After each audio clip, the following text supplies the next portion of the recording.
All right, hello everyone and welcome. Thank you so much for joining us and for hanging with us while we work out a few technical issues this morning. This is Christina Heil and I manage the Early Childhood Leadership Commission.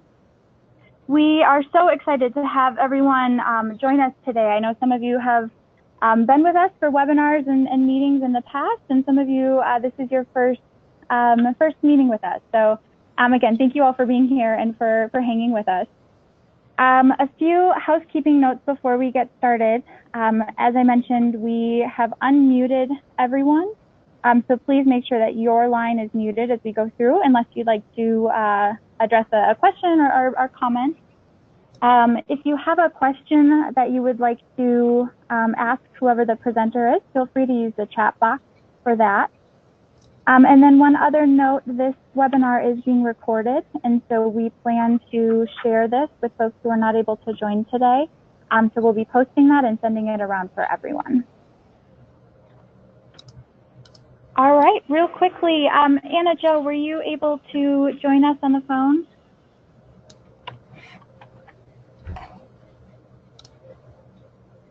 Okay, I don't hear her. And like I mentioned, this is Christina Heil. I'll be taking the lead a little bit this morning.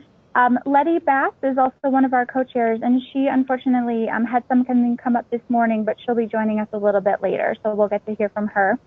And then our third co-chair is Melissa Colesman. Melissa, are you able to join this morning? She got a call over to the legislature, so wasn't sure when she'd be able to join. So hopefully we'll hear from all three of our co-chairs later today. Before we jump into the meeting minutes, I would like to take a minute and have folks introduce themselves. So what I'd like to do, there's 51 people on the phone right now, and so I am just going to go through and read folks' names, and if you can then unmute yourself and introduce yourself, that would be great.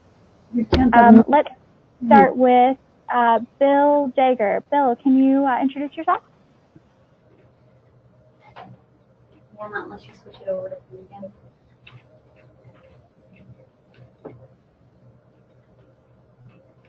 Oh, hi, can you hear me? Yep, now we can hear you. All right, Bill Jagger, the Colorado Children's Campaign. Hey, Bill, thanks for being here. All right, Kimberly Reno. Can you talk to them?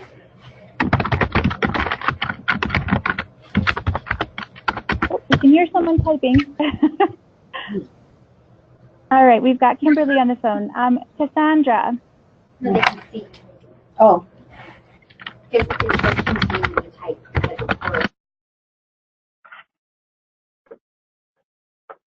All right, well, this might be a challenge. So maybe we'll just keep a list of folks and share this after the meeting with everyone who was able to join. I think that might be easier than having everyone go through and have to unmute themselves.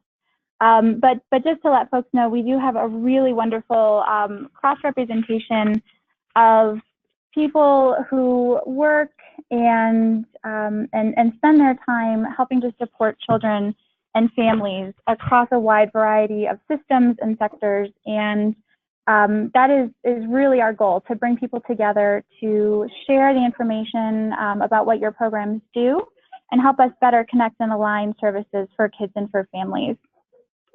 Like I mentioned, I know that this is the first meeting with us for several of you, so I'd like to just start and give a quick overview of the Early Childhood Leadership Commission, or the ECLC. We'll talk for a minute about what the Program Quality and Alignment Committee is, what you all are listening to today, and then talk for most of the time about the Preschool Development Grant. And then toward the end, we'll talk a little bit about the role of this group and what we hope to accomplish over the next year. So first, with the Early Childhood Leadership Commission, the ECLC, every state is required to have an advisory body on early childhood that brings sectors together, that advises the governor's office and state agencies around connecting and aligning early childhood services and support. In Colorado, we did that by creating the ECLC in statute. And the Early Childhood Leadership Commission meets every other month. And then we have several subcommittees and working groups that take on different pieces of the ECLC's statutory duties and responsibilities. And one of those committees is this group, is the Program Quality and Alignment Subcommittee, or the PQA. So this subcommittee is charged by the full ECLC and by our state statute to really look for ways to better connect and align programs and services in Colorado. We know that early childhood is a series of systems coming together to support kids and to support families. And so this subcommittee really works to connect those systems and those services.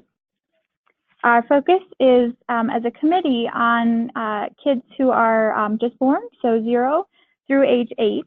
But as we go through today, you'll learn more about the preschool development grant and the focus for that, which is in the 0 to 5 space. When Colorado was awarded the preschool development grant, which you'll hear a lot about today, we thought about what a great opportunity it would be to bring together program quality and alignment members with other representatives from organizations and programs and communities who work with families and children. And we really wanted to bring in parent and family representatives too. So we're really appreciative of those of you who were able to join us today. And bring together the different and unique perspectives, the innovative ideas, and all the great work that all of you are doing so that we can share that and learn from each other and work to implement this really exciting $5.8 million grant that Colorado received. So I'll talk again about the logistics for this group a little bit, and then you'll get to hear about all the preschool development grant activities. And then we'll talk about how this group will help support that grant implementation over the next year. But I do want to pause and just see if there are any questions up till now or anything that folks want to bring up.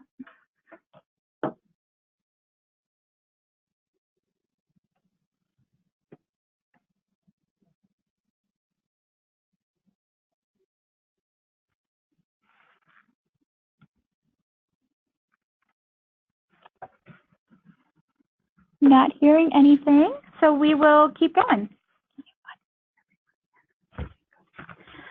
All right, so the PQA meetings, just again, a little housekeeping, a little logistics here. So the program quality and alignment meetings were taking place every other month. So we were bringing people together, many of you on the phone here. But with the excitement and the opportunities around the preschool development grant, we are planning to have monthly meetings instead, just so that we can really be checking in, providing guidance to the department and learning about how things are going with that grant. So starting today, we will be meeting monthly. We'll be meeting on the second Friday from 9 to 11. We'll continue every other month meeting in person. And so at those meetings, we will do check-ins on PDG, as well as some of our other program quality and alignment responsibilities.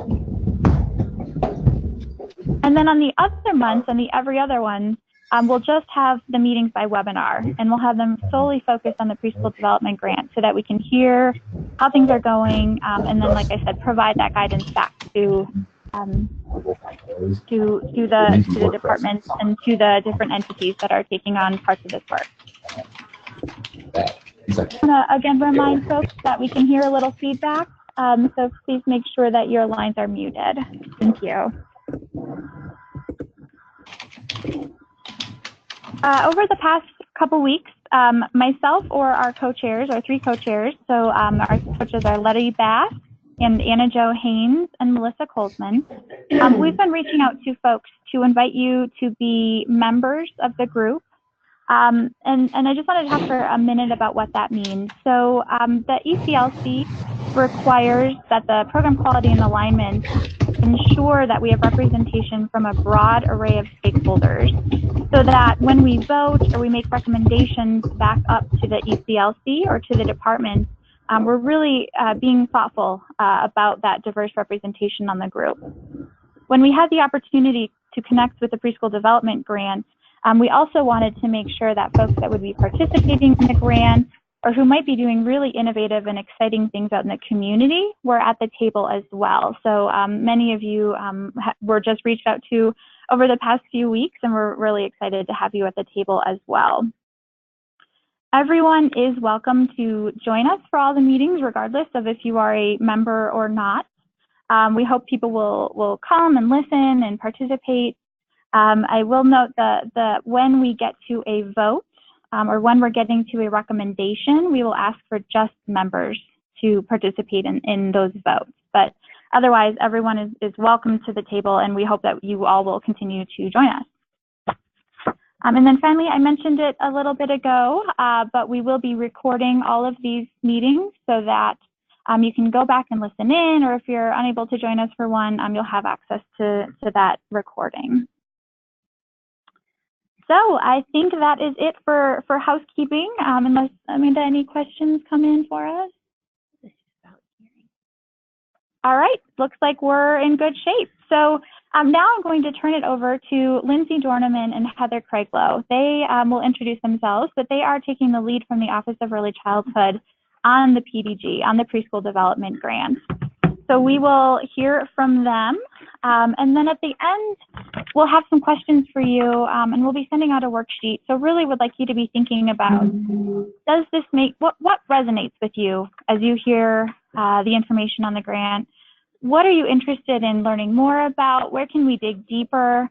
And who else do we need to have at the table? And I know that's a little tough because we didn't get to do introductions today, but we'll be sending out the list of who is on the call, who our members are for PQA, and would just really encourage you to think about what other voices or perspectives do we need to make sure are included here.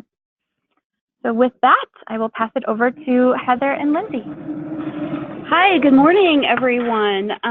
While Christina was doing the introduction, I just got an alert that the power went out in Breckenridge and Keystone, and they were closed for the day. So I'm thinking it's perhaps trickling down to the Front Range, to the metro areas. We were having some technical difficulties this morning. So with that, we just want to thank you all so much. Welcome you. Thank you all for taking the time to participate with us today on this new adventure for the state of Colorado. So again, my name is Heather Craiglow, and I am the Head Start Collaboration Director here at the Office of Early Childhood, and I'm joined today by my colleague. Hi, I'm Lindsay Dorneman, and I currently manage communications and projects for the Office of Early Childhood. So we will walk you through some parts of the Colorado Shines Brighter, our preschool development grant, birth through age 5, ensuring that all Colorado children are ready for school when entering kindergarten.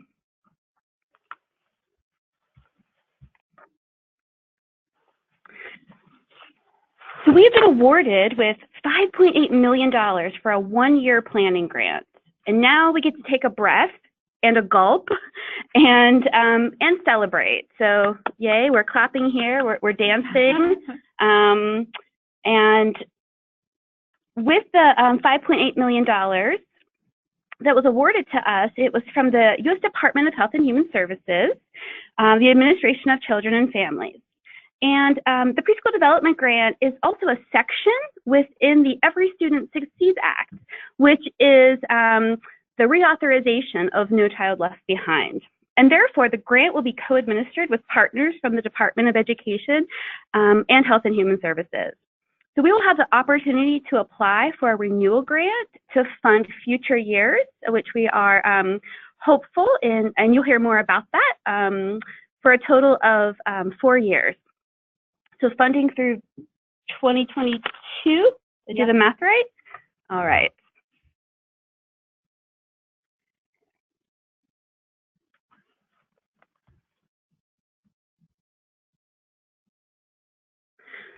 So the purpose of the Preschool Development Grant is to have states conduct a comprehensive statewide birth through 5 needs assessment, followed by an in-depth strategic planning session, while enhancing parent choice and expanding the current mixed delivery system.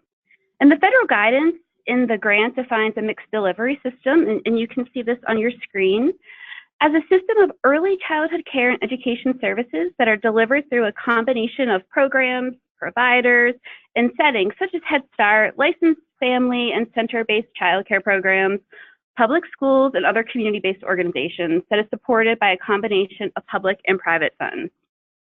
And in order to be bold and innovative as we think about the future of years 2 through 4 with a renewal grant, we will also be taking a look at the services that support families who participate in the mixed delivery system, such as Medicaid and other health services, WIC, SNAP benefits, early childhood mental health services.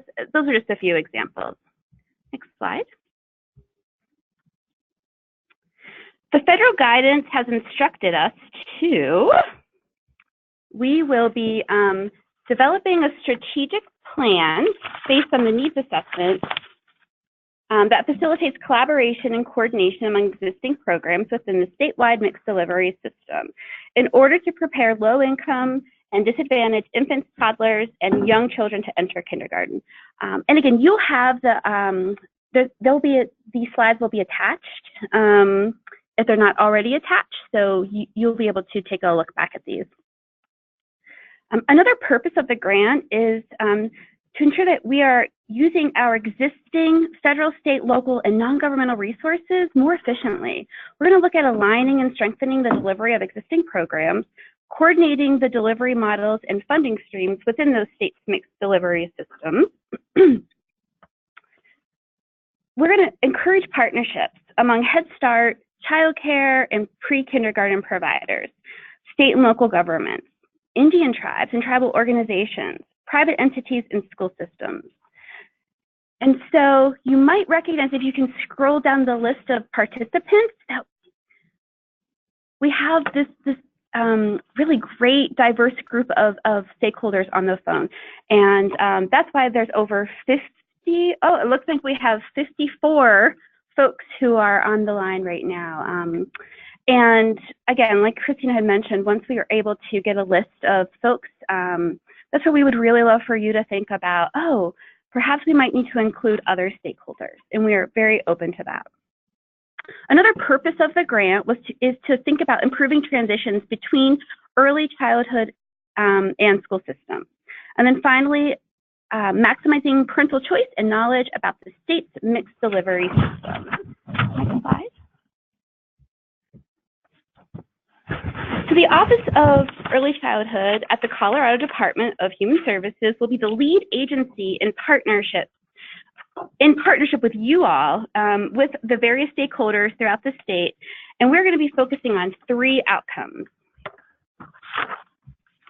And as you can see on your slide, we are looking at our first outcome. Oh, okay, it looks like we self-muted. Raise your hand. I'll go ahead and continue. So again, our 3 outcomes, our first one is that Colorado families have access to quality formal childhood care and education settings of their choosing, which best meet the needs of their child and family, especially those who are vulnerable and infants and toddlers. Anecdotally, we heard a lot of information around the lack of infant toddler care throughout the state, and so we're going to take a look at that. One of our second outcomes is looking at informal early childhood care and education environments. Those family, friend, and neighbor care are enhanced to enrich and support children's physical, social, emotional, and cognitive development. And our third outcome is Colorado's birth through 5 early childhood systems. Our state system is coordinated and aligned to enhance the resources available to families and to improve the quality relationships among families, caregivers, and children. And you'll hear more about this, this outcome and some of the activities that we have planned out as we talk about best practices. Okay, so we're going to go to our next slide. So here's a glance at our year, high level at this point. So once we have vendors and staff onboarded, we will be adding additional activities to our timeline. One thing for you all to think about is the activities or events your organizations already have scheduled or planned in the coming year. And perhaps considering opportunities where our vendors will, through our needs assessment and strategic plan, which you'll hear more about, have an opportunity to sort of piggyback on activities that you all are doing. So we want to leverage those existing opportunities, because what we don't want to do is burden our partners with additional events and our families. And so we can take a look at reviewing the month or reviewing the year. So January just passed, and we have an approved budget and we have spending authority. So now we're ready to go. We're in February. We are looking at hiring staff, and with that, also sort of tagging into March is securing vendors. Sure. This is Lindsay. So yes, so this first quarter of the grant period is really focusing on building the structure and setting ourselves up to kick off that work. And so given the timelines around state procurement and securing these resources, we expect to launch most of our activities in April. So we'll be able to kick off needs assessment, strategic planning, and a number of other key activities. There's about 20 additional activities that will kick off in April. One of the things that Heather's talked about throughout her presentation so far has been the need to really engage our stakeholders to get a good understanding of what's out there and to inform our work. And so we expect a lot of that to take place between May and July of this year. And so PQA will play an integral role in helping make sure the right people are at the table, and that, again, we're piggybacking on meetings that already exist and leveraging what's out there. August is when things start to get a little chaotic for our office again. It's when we hope to start really finalizing our strategic plan, and we are told by our federal partners that August is when the years 2 to 4 renewal grant application will be released.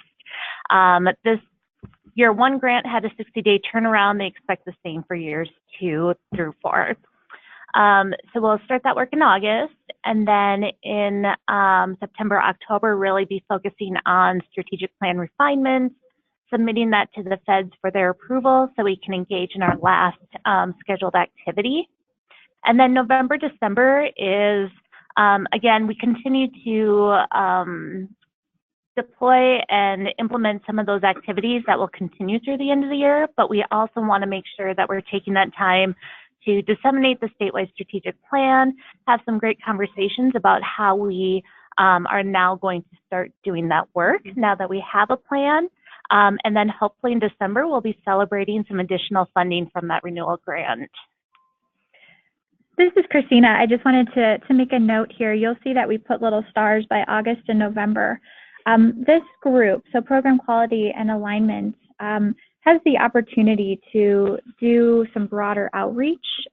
We've been sort of thinking of the idea of holding maybe a bigger summit type meeting or bringing a lot of folks to come to the table. And so we really want your thinking as we go through the next couple months and head into summer around how do we make sure that we're sharing this broadly with people and making sure that everyone knows about the plan and is able to participate how they want. And so we've tentatively thought about some type of big meeting in August where we can review the almost final strategic plan at that point, and make sure that we have broad reach on that and people really feel good about us submitting that.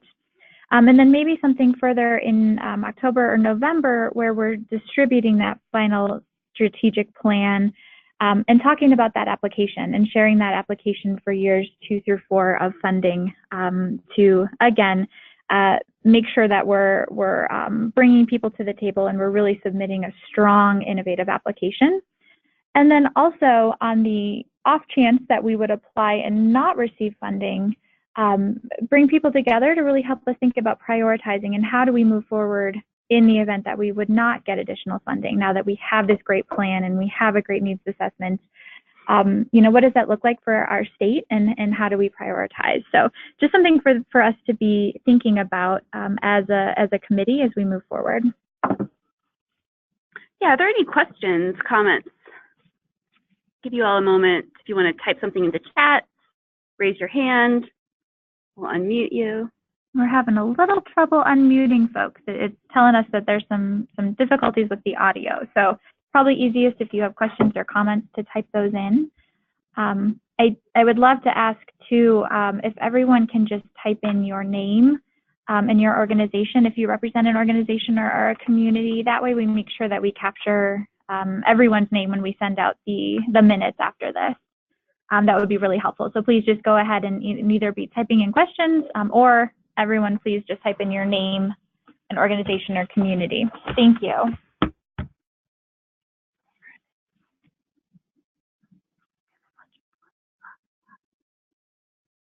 Quite a few questions coming in here.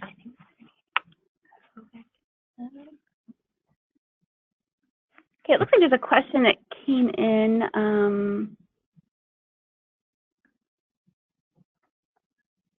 Oh, can you clarify what the vendors do?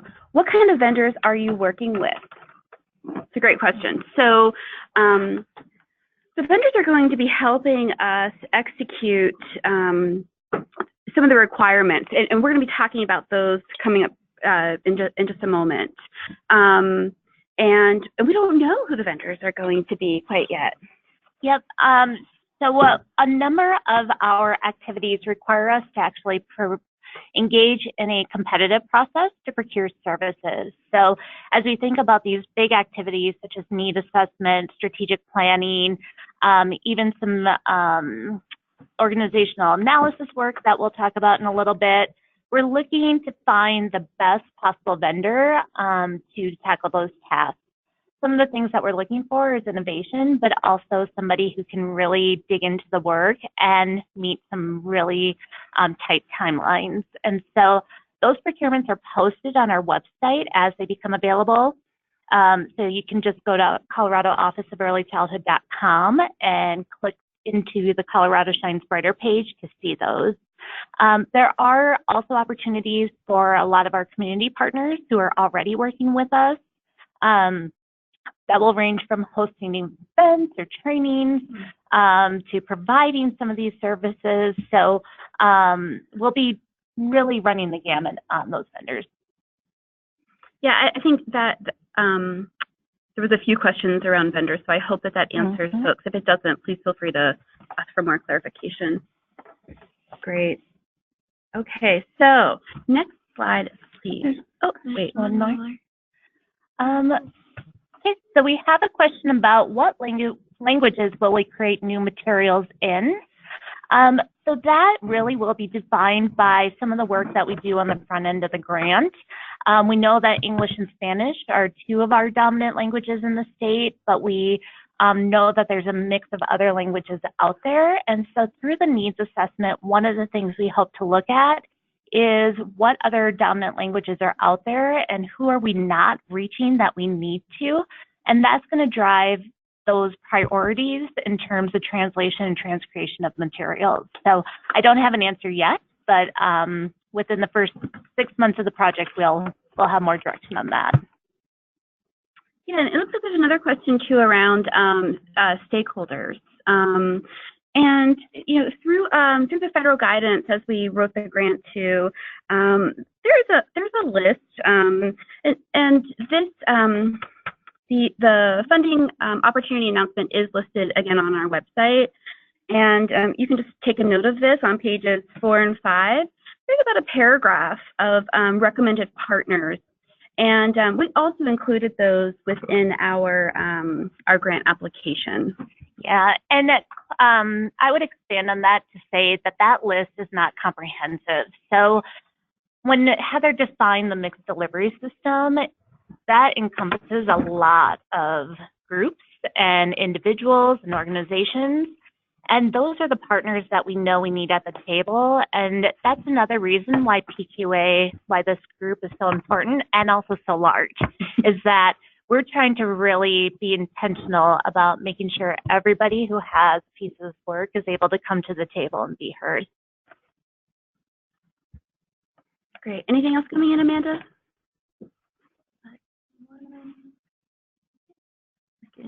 Got a bunch of names. So I'm going to move us along, and as more pop up, please feel free to interject. Okay, so now we have some we talked about the purpose of the grant. Now it's time for us to roll up our sleeves, and now let's take a look at some of those required activities. There are 5 very specific activities in which we will address. And the first one is to conduct a statewide birth to 5 needs assessment. The second, develop, update, or implement a statewide strategic plan. And in our case, we're going to be developing that statewide strategic plan. The third activity is maximizing parent choice and knowledge of the state's mixed delivery system. 4 is sharing best practices among early childhood service providers. And 5 is improving the overall quality of early childhood care and education services. So now let's take a deeper dive. Next slide. So the first activity, what we're going to do with the statewide needs assessment is really going to be looking at building upon existing needs assessments and conduct additional research to address 5 key questions. The first question is, what do we have? What's the current state within our mixed delivery system? And what is enough as it relates to what do families want? Anecdotally, we hear a lot about family choice and where families feel is best for them in their situation for early care and education services. And so where is there not enough? We're going to look at identifying those geographical areas. And who's not getting enough? Identifying inequities in access across the state. And then finally, where is there not enough? Again, we hear anecdotally there are counties, that there are communities in the state that may not have enough services. So we really want to take a look, digging deeper into perhaps it's market conditions, perhaps again it's that parent choice, and certainly I think we can all agree that perhaps cost may be a driver in some of that as well. Another part of the needs assessment is we're going to be exploring a warm line for early childhood mental health consultation. This is something that has worked in previous counties, and so we want to take a look at how we can bring it to scale throughout the state. And our early childhood mental health director, Jordana Ash, will be taking the lead with this. And then we're also going to be taking a look at assessing community level needs for different modalities of early childhood mental health support. Lindsay, do you have anything to add to that for the needs assessment? No? All right, great.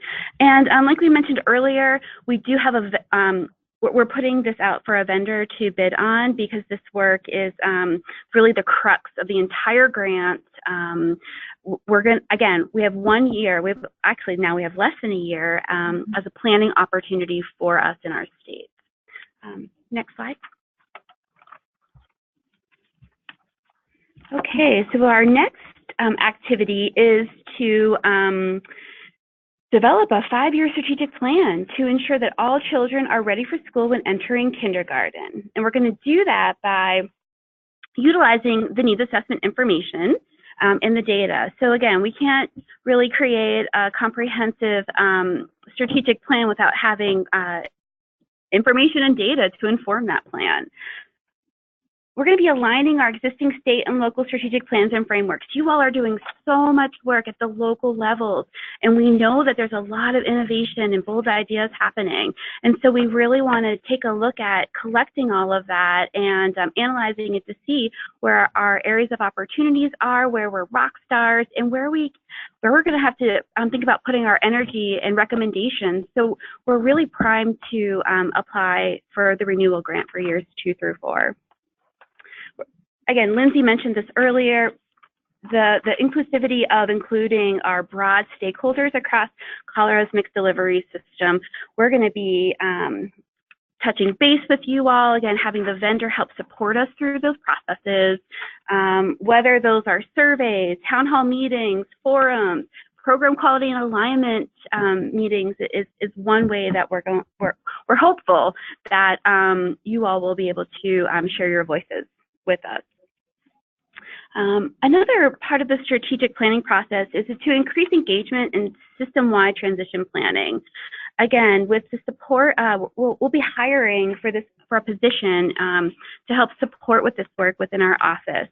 And one very specific call out within the grant is to ensure that states are having smooth transitions from preschool into school entry.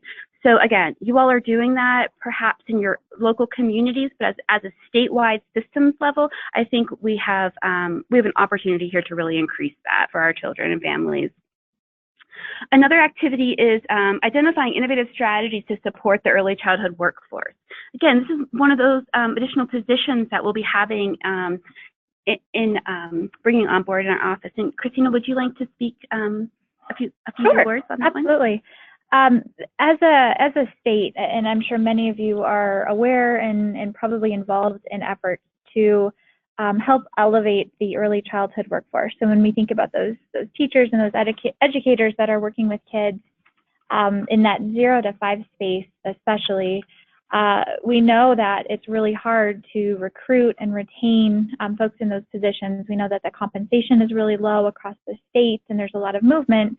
And we know that that doesn't always support the best interest for kids. It's hard for families to find care. So a lot of work is happening to think about how do we recruit, retain, and compensate those early childhood educators. So one of the positions that we hope to have with this is someone that can help coordinate all those different efforts that are happening and help align them to make sure that we're all moving in the same direction. Yeah, we're excited about this. All right, and then finally, within strategic plans, we're going to be looking at developing an information technology roadmap to inform future enhancements or technology builds. We have a lot of systems. You all have a lot of systems. A lot of the systems don't always talk to each other. So how can we, again, be innovative and think about what that will look like? And again, the bonus here is that we really want to take this time. This is a planning grant. We're down to about 11 months for planning, and we want to take the time within the needs assessment and strategic plan so that we have the best information again to set us up. Is there a question coming through? Yep, we have a question from Heidi. Okay. I don't know if you want to review it or. We're looking at questions coming in here. Yeah, so Heidi is asking if there's an opportunity to consider different wording for our ensuring all children are ready for school when entering kindergarten and or to further define what that means. She provides some context saying, as you know, any child who meets the age cutoff is eligible to attend public kindergarten. Public school systems are working hard to combat the myth that children who enter must have certain readiness indicators in place versus accepting all incoming students where they are and moving them on from that. And so, Heidi, I think with that, there probably is some discussion we can have around that. During the strategic planning processes, one of the things that we have the ability to do is to define some of those goals and to shape those. And also our logic model. And so we had to submit a logic model with our grant application. And so this is really our end game identified in that logic model. But we have been encouraged to actually revise that during the year in response to whatever comes out of the needs assessment and strategic planning. And so, yeah, those items aren't set in stone, and there's definitely opportunity to have those conversations. Cool. Yeah, great.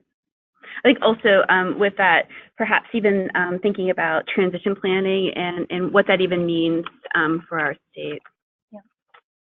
Right, great. So again, we want to be innovative, we want to be bold, and we certainly need your help in order to reach those objectives. And so Lindsay's going to share some more about the remaining activities. Talk about timeline for these and how to first. Oh, thank you. So as a reminder for all of us, the needs assessment and strategic plan, from a timeline perspective, those have to be completed prior to us moving into activity 5. And from a timeline perspective, again, you might have noticed on our year in review that we are looking at wrapping those up and having a product in August. and Christina had mentioned that, and that's why one of the asterisks was by August, was to ensure that we had a product that we could come back to program quality and alignment for your input, your recommendations, that will, again, set us up to apply for the renewal grant for additional funding for years 2 through 4. So really, we're going to just hurry up and wait throughout this entire journey. Okay, yep, next slide. All right, so this is Lindsay, and I'm going to take us home through the remaining activities for the grant. So activities 3 and 4 are 2 activities that we actually can begin day 1, meaning we don't need to wait on the needs assessment or strategic plan to do these activities. However, if something emerges during those processes, we have the ability to change course and correct while we implement these. So that's something to keep in mind as we go through the year. So activity 3 is about maximizing parent choice and knowledge about the mixed delivery system and helping families engage in that system. So we've adopted or committed to 2 strategies underneath this activity. The first one is creating a no wrong door. So what we mean by that is we plan to secure a communications or marketing vendor to develop a no wrong door entry point to high quality early childhood care and learning environments, as well as all wraparound family supports that support children from birth to age 5 and their families.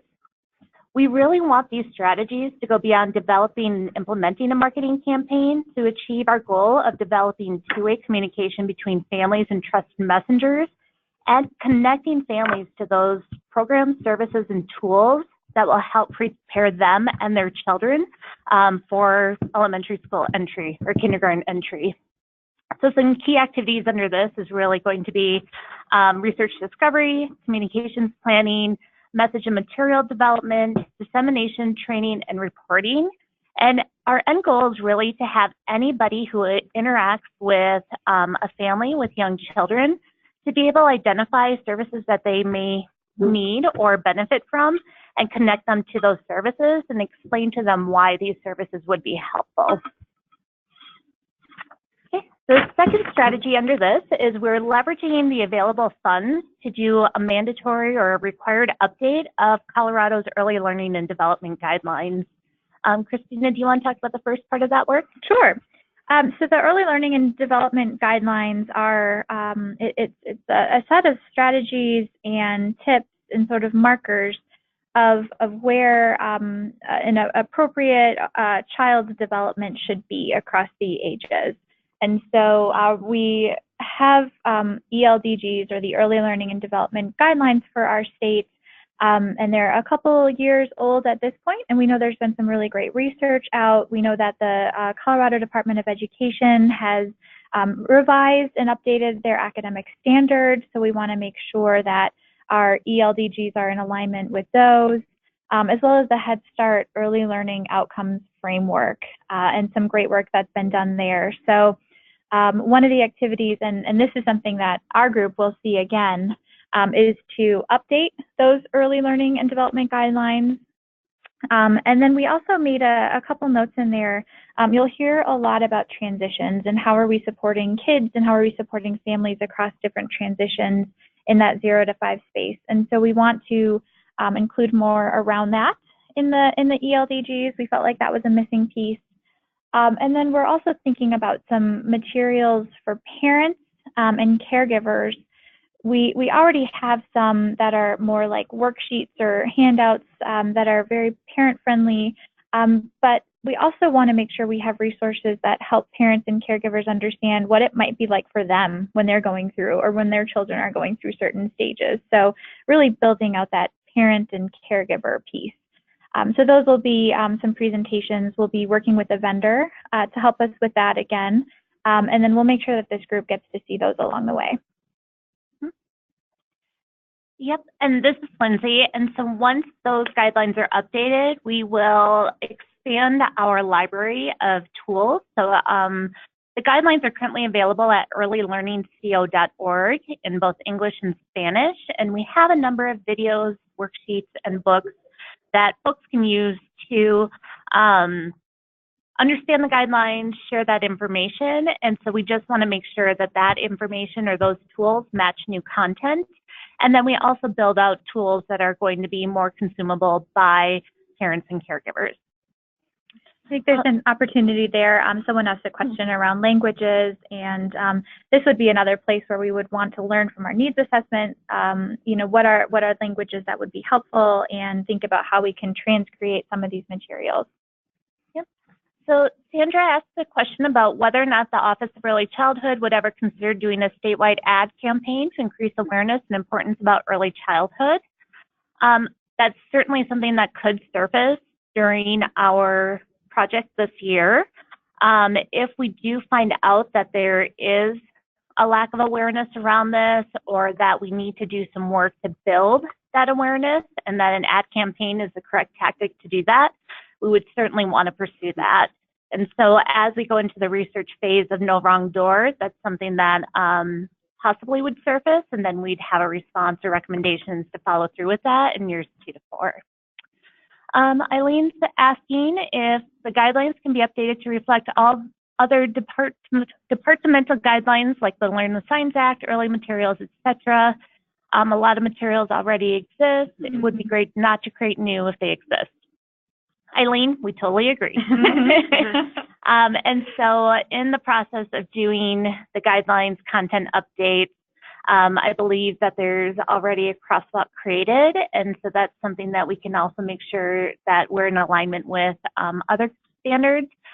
Our goal is not to change what already exists, but really to enhance and align. And so it might be tweaking a little bit of language, it might just be building in some new content, but we really don't want people to disregard or throw out any of the guidelines tools that they currently use. This is just should be more of a supplement in future years. Yeah, and Lindsay, if I can just also add, this is Heather. One of the important pieces that our federal partners want us not to do is to create anything new during this planning year. So the more we can build on existing and enhance what's out there, that's our goal. Yep. And Jackie asked a great question. Describe, define No Wrong Door and what we hope to accomplish. So through the No Wrong Door, we want to basically accomplish wherever a family may make contact with a system, so anywhere within the birth to 5 state system, the mixed delivery system, wherever they enter, that somebody is there who's able to give them information, resources, and make referrals to services that would support that family and their children. And so, super ambitious, I know. And so this is probably only going to be a small piece of that, and there's going to be a lot of work in the coming years to really realize this vision. But ultimately, that's what we hope to achieve. Okay. So Jackie said, so educate ECE providers so they can inform families. It goes way beyond early childhood education providers. And so we're thinking, you know, pediatricians, we could say TANF or Colorado Works case managers. There could be somebody who works in the LEAP program who may recognize a family who is struggling to find quality childcare. And so we really want to make sure that this is really spanning that spectrum. And then Melanie's wondering if it differentiates between public and private ECEs. I guess I'm not quite clear on what you're asking, Melanie, if you want to provide a little clarification, but some of the messaging will really focus on quality environments. And so we know that there's families out there who prefer to care for their children in their own home or to utilize a friend or family member. So just providing a little bit of information about things that they could do, like utilizing the early learning development guidelines to make sure that children are hitting milestones and connecting to services that they may need if they're not in a formal care setting. Yeah, so Melanie, I would say that yes, we would certainly want alignment between public and private. Again, that's one of the overall goals of this work, is to align the system to find efficiencies and really leverage resources that are available. And so alignment between public-private would be a keystone for some of that work. And how do we make sure we're aligned? Well, that is going to be a great question that we try to answer during both needs assessment and strategic planning. Those two are really focused on the alignment and coordination, more so strategic planning. And so I would say participation in that would be important. And this is Heather, and most certainly here at the Program Quality and Alignment Subcommittee within the ECLC. Yeah. So we're getting a question about data governance. So concerning No Wrong Door, we're not at that point yet, right? So we're not talking about sharing individual children's information or referring families at that level. This is more about education and engagement versus operating at that level. Perhaps it's something that will surface during the needs assessment and has been a conversation that we've had, but maximizing parent choice and access is really about kind of that communication referral piece and making that easier for families to enter those systems. Okay.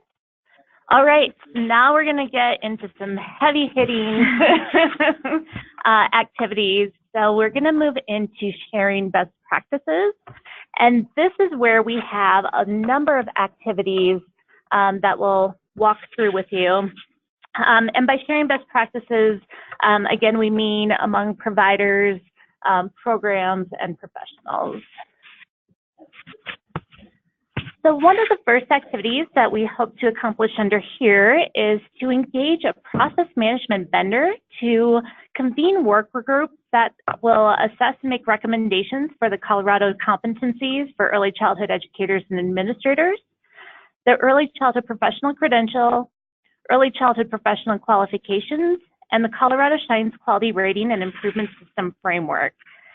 So really taking, we'll have some smaller work groups that will take a really deep dive using their professional knowledge and best practices in the field to evaluate each of these 4 categories and make recommendations that can be included in the strategic plan for implementation in years 2 to 4.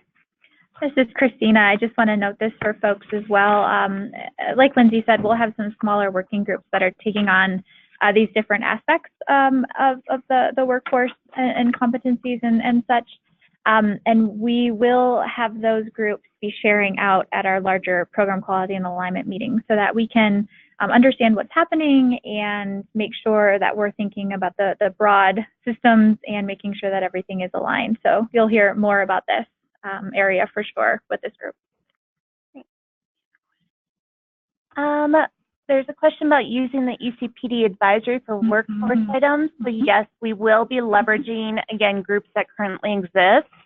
Our goal through Colorado Shines Brighter is to not create anything new, knowing that we have groups that are already convening that can do this work and can be a great tool for us to leverage. So yeah. This is Christina. Thanks for that question. So just to make sure everyone understands, the Early Childhood Professional Development Advisory, that's a group that's actually one of the working groups established by the ECLC that reports up through this subcommittee, so through the Program Quality and Alignment Group. And so the question was, are we thinking about using that group who's looking at our state's Early Childhood Workforce 2020 plan to make sure that we're aligned? And absolutely. So information will be going there for discussion as well. So thanks for bringing that up.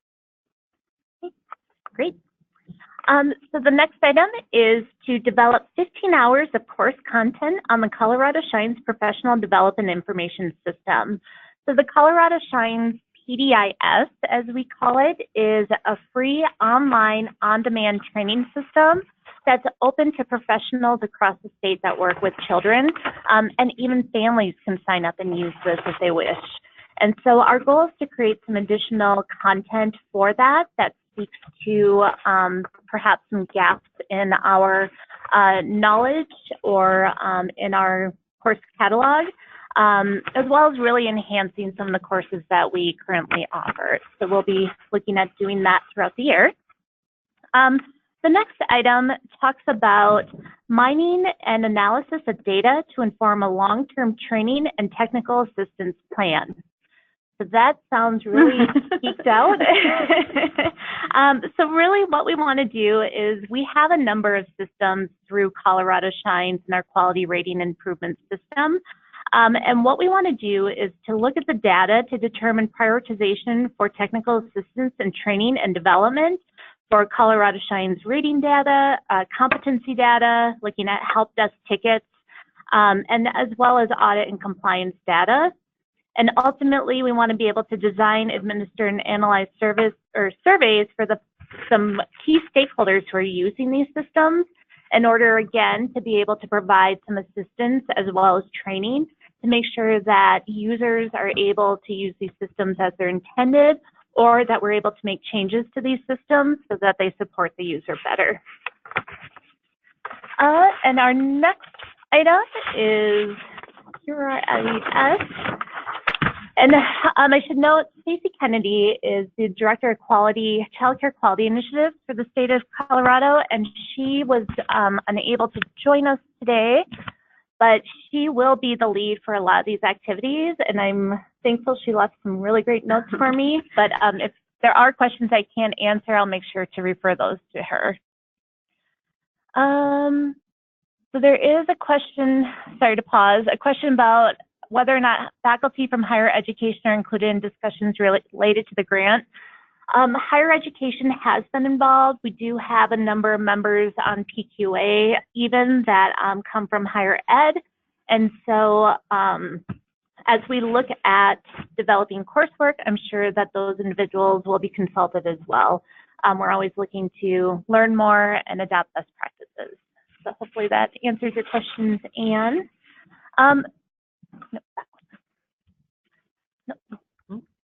Yep, cool.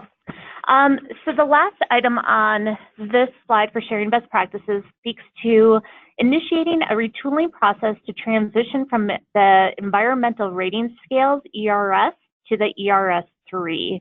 And so, Heather, do you mind providing a little content about what that means for those who may not know that? So the environmental rating scales are, they're an assessment that it's a valid and reliable tool that observers come in, they observe classrooms and sessions with teachers, and it's really like rating the environment. Well, the ERS3, or the Environmental Rating Scale, it's a third edition that has recently come out. And with this new edition, there's an opportunity for observers to really measure the interaction between the caregiver, the provider, the educator, the teacher, and children in classrooms. So I have yet to see the ERS3, although for me, I think it has perhaps pieces of, if anyone's familiar with CLASS, the Classroom Assessment Scoring System, which measures that teacher-child interaction. So I think there's pieces of that within the ERS3. And so Stacey would say that, I mean, and you all, you're here as well in your professional roles to understand that interactions, the relationships, that's the secret ingredient that's really happening to ensure that we have children and our providers and educators are prepared in a way that we can improve child outcomes. Great. All right. So Jennifer, we see your question, and just to know you're not being forgotten, but we'll get to you in conversation around that at the end of the presentation. So if we want to move to our next share best practices slide. Perfect. So the next activity speaks to the work that the office will do to employ a contractor that will be focused on the assessment and alignment of organizational capacity of local community partners. So we really rely on local organizations to do a lot to supplement the work of the Office of Early Childhood and make sure that change is happening on the ground in these communities, people are being served. And so we ask a lot of our partners, and we just need to take a time, or we want to take time to make sure that we're asking the right things and that these organizations have the capacity to serve at the level that we're requesting, but also that our local partners are aligning, because if you look at our contract list, you will see, you know, early childhood councils, family resource centers, child care resource and referral. These organizations may have 4 or 5 different contracts from the office with different requirements, and so how can we really streamline some of that work? Next, we want to leverage. So Joyce asked if there are all types of local community partners being targeted for this analysis. Well, Stacy Kennedy would tell you that this idea is still a little half-baked. And so I don't know the answer to that, but it's still something that's being developed, and it might even be a recommendation from a vendor when they come on board to say, based on what the OEC is hoping to do, here are the organizations that should be addressed. So again, I can't necessarily answer that right now. And same, Jackie, about who will be responsible for this assessment. We hope to put this out for competitive bid. And so we want to have a third-party vendor come in and do this work and really be able to take that deep dive that we don't have the capacity to do ourselves. And Joyce said, yes, Joyce, I did mention early childhood councils, family resource centers, and child care resource and referral. Those are ones that we're currently thinking of, but again, I think that we need to do some partnering with a vendor and some deeper thinking just to make sure that those are the right ones, or if that's a conclusive list, or if we want to expand. So to be continued. Yes. Okay. So the next item on the list is leveraging a Colorado Child Care Assistance Contract for Slots pilot program.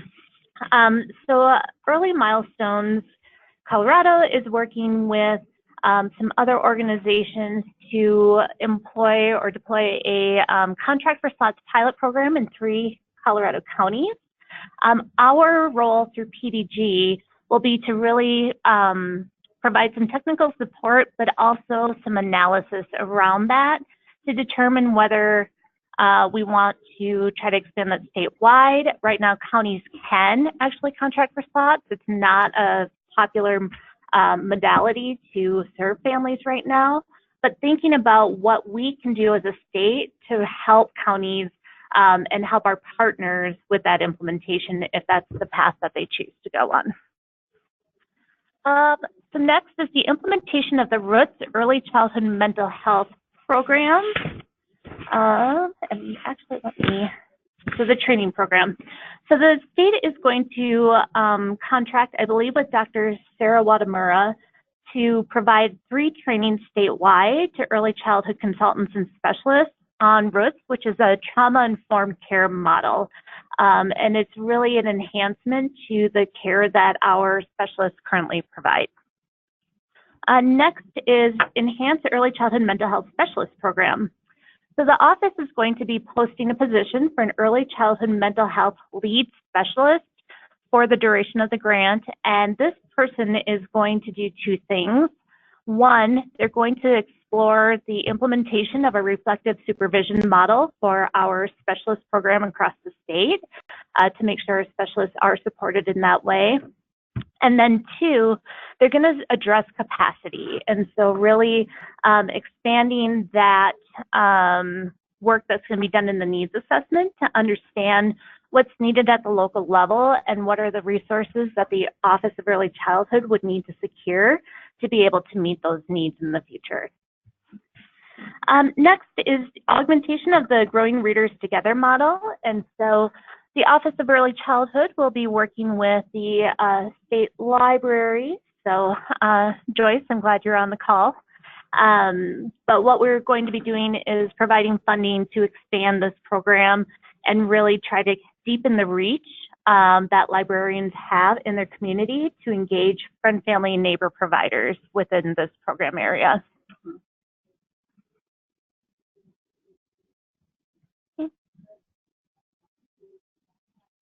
So Jackie, for the early childhood mental health position, that's a really good question. So we have just finalized the position description, and I'm not sure what the requirements Jordana Ash will be looking for in terms of the type of individual that would be best suited for that position.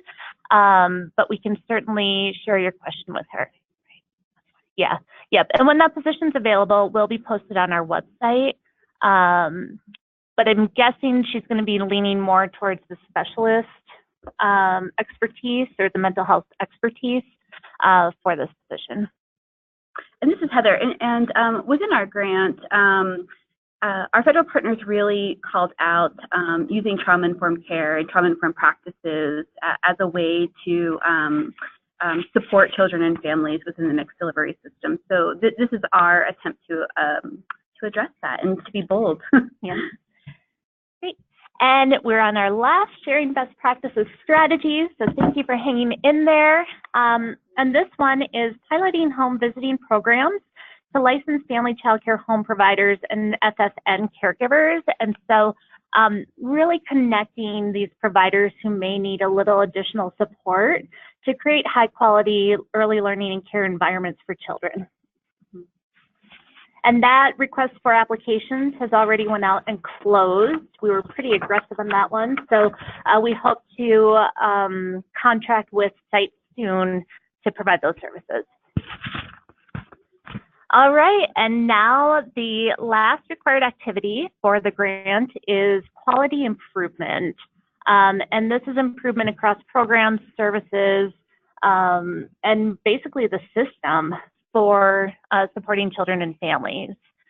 So this is the activity that we have to wait on implementing until the needs assessment and strategic plan are approved by the federal government. And so as we were writing our application, we knew we had to provide something under this activity. And so we're like, what is the one thing that we know we can get done if we don't have a lot of time, that we know will meet the requirements and help with quality improvement, and is something that we could shift course on if something comes out of the needs assessment and strategic plan that is a higher priority for us to implement. So what we decided to do was set aside $100,000 of grant funding for enhancements to the Colorado Shines website.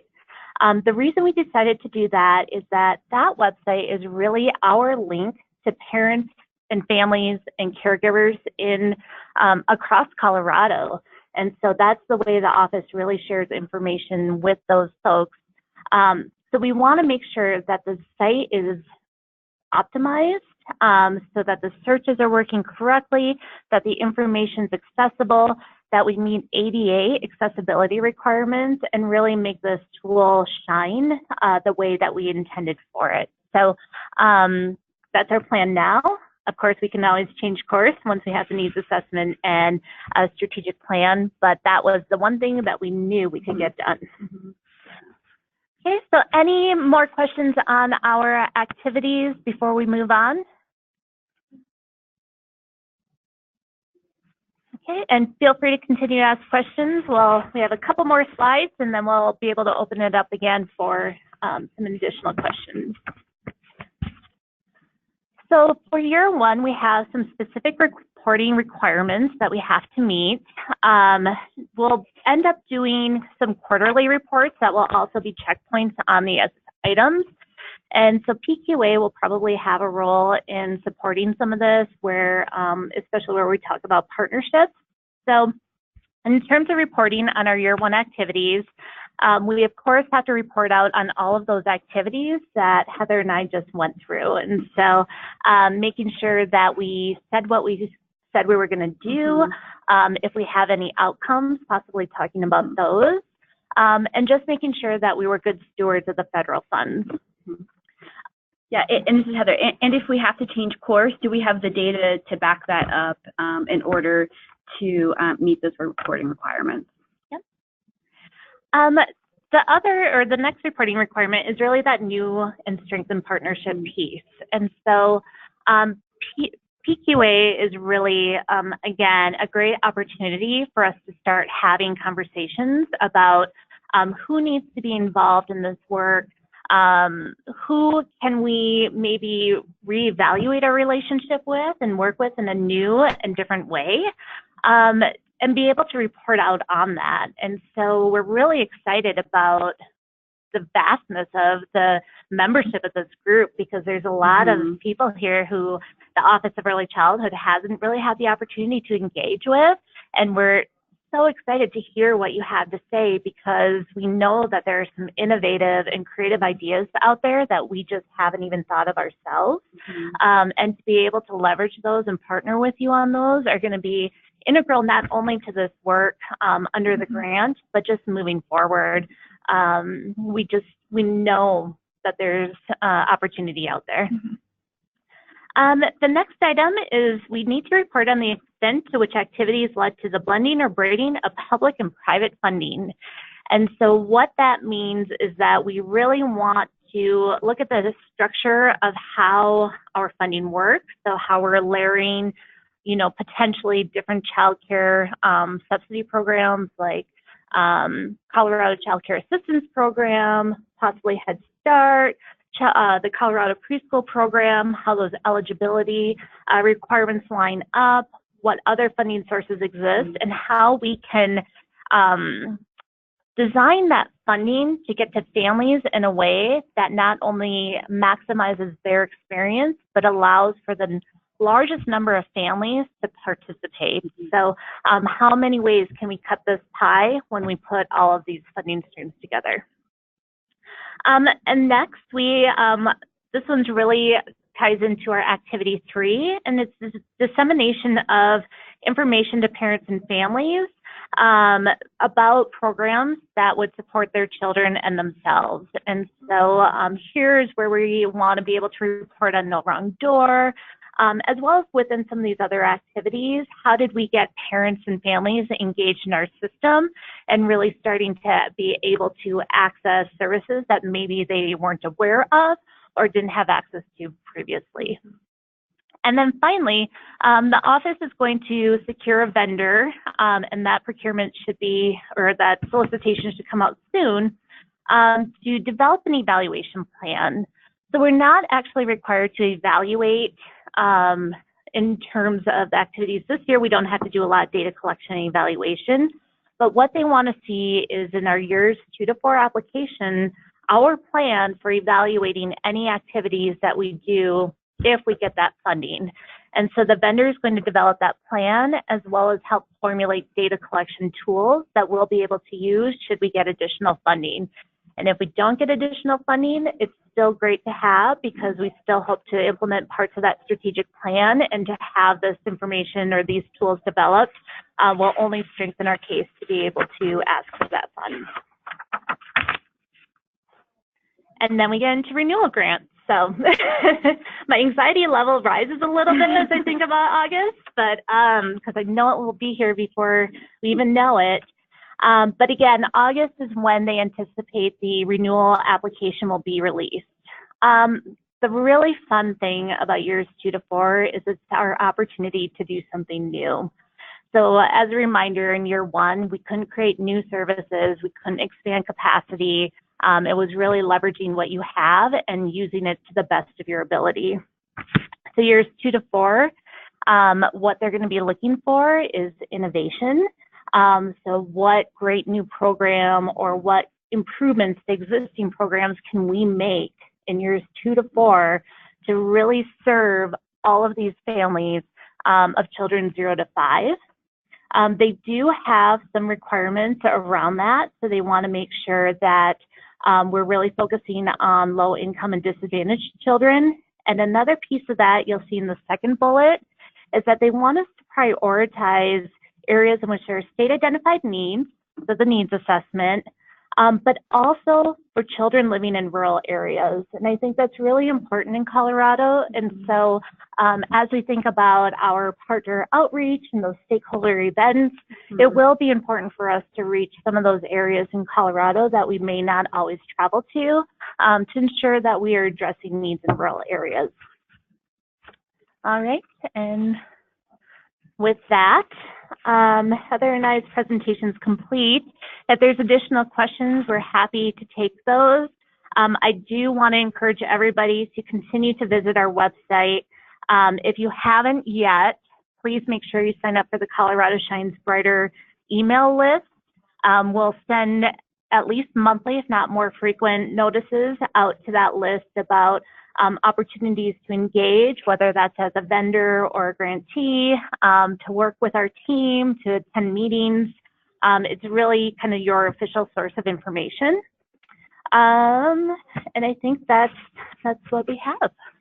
Any other questions that we haven't addressed yet, or if we inadvertently skipped over yours? There were so many coming through. I know. And I hope silence doesn't mean we put everybody to sleep. we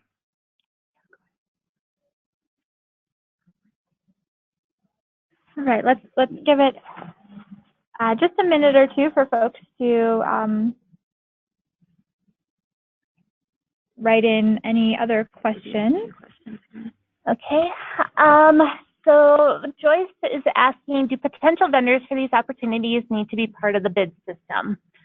So we have done some procurements through a request for application, which operates outside of the bid system, but largely because of the size of these contracts, we are required to use an RFP process. So yes.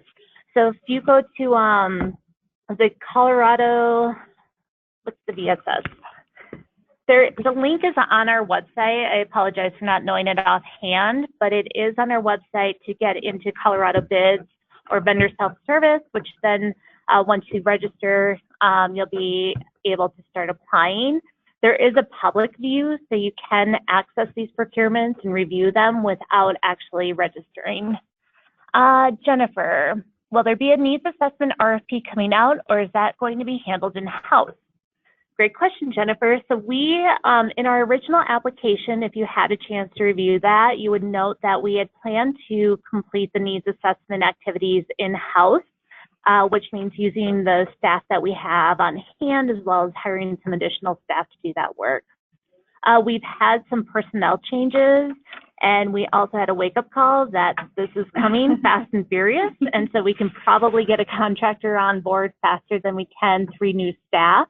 And so we have actually decided to do a little bit of a hybrid and contract this work out. And so we're looking at an almost $500,000 contract that we'll be doing for somebody to complete the assessment while partnering with staff within the Office of Early Childhood. So we anticipate that procurement to be released in about 2 weeks.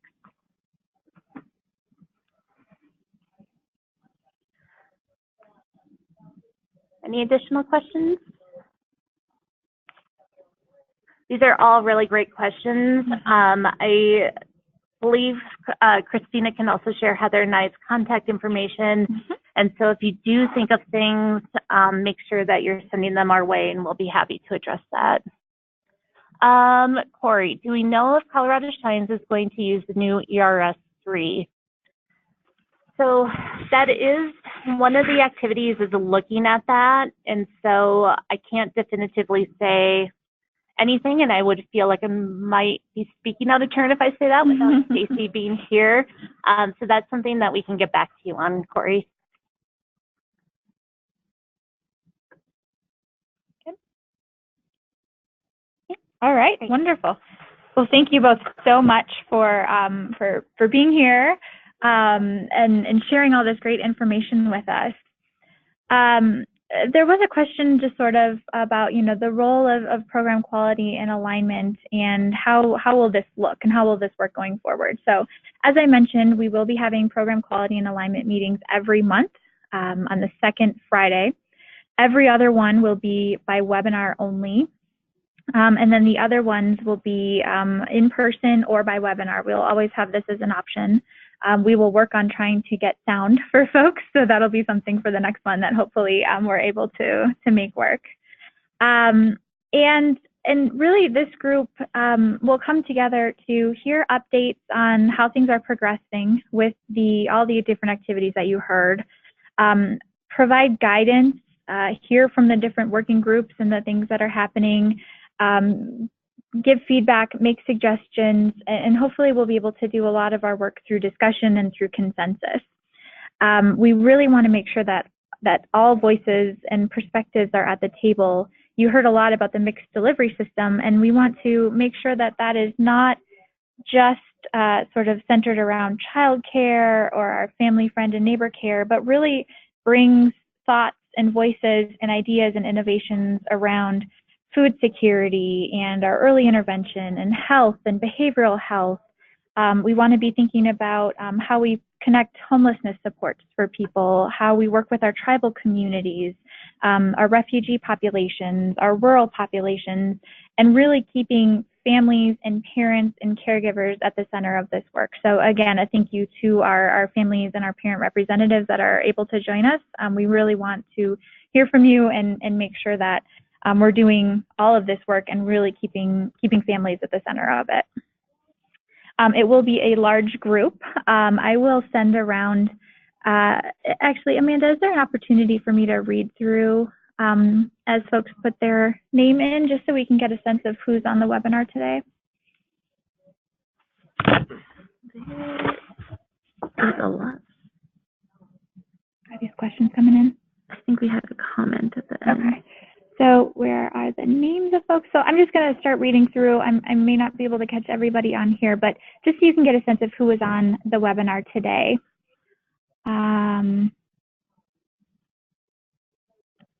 We have Judy Williams with Early Learning Ventures, Sandra Random with Teach for America, Corey West, a home child care provider, Jackie with the Alliance for Kids, El Paso Early Childhood Council. We have Christina Walker from Clayton Early Learning, Vanjie from Monolores Early Childhood Council, Joyce with the Growing Readers Together, Colorado State Libraries, Carrie with the Colorado Department of Human Services with our child welfare programs, Chris Miller with the Denver Preschool Program, Kara with Zoma Foundation, Rana with Broomfield County CCAP, Tammy with Family Development Center in Steamboat Springs, Laura from Parent Possible, Hunter from Small Business Majority, Heather with Parent Possible, Liz with ECLA, the Early Childhood Council Leadership Alliance, Elena with Boulder County Head Start and Family Community Professional, Robin with Horizons in Learning,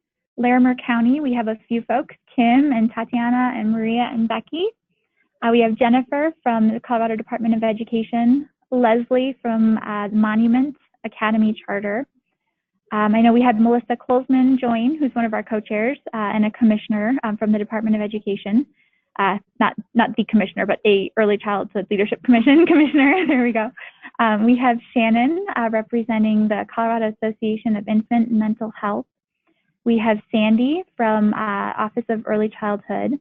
We have Stacy, who's a parent member of SACPI. Help me remember, it's the Advisory Council for Parent Involvement of Education. And Education, I believe. Thank you, Stacy, for joining us, and let us know if we have that wrong. Looks like we have Mariah from People Productions around communications. That's wonderful. We're excited to have you here. David, who works with CSU. We have Carrie from Marzano Research. We have Janet, who is with the Federal Office of Child Care. Kendra with the Office of Early Childhood. Like we have Felicia from Catholic Charities. Karen and Bowden with Colorado Shines. We have the Colorado Family Child Care Association represented. And those are just, we have Eileen from ABCD. We have Ann Bruce with our Project Launch program. Maureen from Denver's Early Childhood Council. Heidi from the Department of Education. And that, I don't even think we got everyone, but what a great cross-representation of groups. And I know that a few people weren't able to join us. So again, thank you all for being here. This is a big group, but like we said, to make these connections and think about how we're serving families in a new way is so critical. And we are really grateful for all of you making the time to be here. So if we can jump to the next slide, Amanda. For next steps for this group, so we will be sending out some notes. We'll make sure that this recording is shared with all of you and will be posted on our website along with the PowerPoint, so you can go back and refer to that. And I'll also be sending around a worksheet that has some questions on it that we would love to hear from all of you. And you can see those questions on the screen. But we want to know, now that you've heard the content, so with the strategies and the activities that we'll be pursuing over the next year, what is resonating with you? What do you want to dig deeper into as a group? What interests you most across all these activities that you heard? And who is missing? So who, we'll send out the list of people who participated today, as well as members who weren't able to join. And we want you to think about who else should be at this table as we're thinking about providing services and connecting and aligning services in a different way.